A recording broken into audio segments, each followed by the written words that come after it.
Şərurda qardaşı oğlu İbrahim Əbülfəzoğlu İbrahimov öldürməkdə təqsirli bilinən 1971-ci il təvəllüdlü Cabir İbrahimoğlu İbrahimov 12 il 6 ay müddətini azadlıqdan məhrum edilib.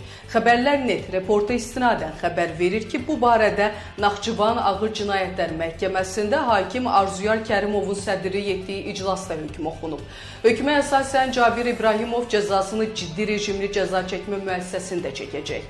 Qeyd eləyək ki, hadisə 2025-ci ilin iyul ayında Şərur rayonunun Aşağı Daşaq kəndində baş verib.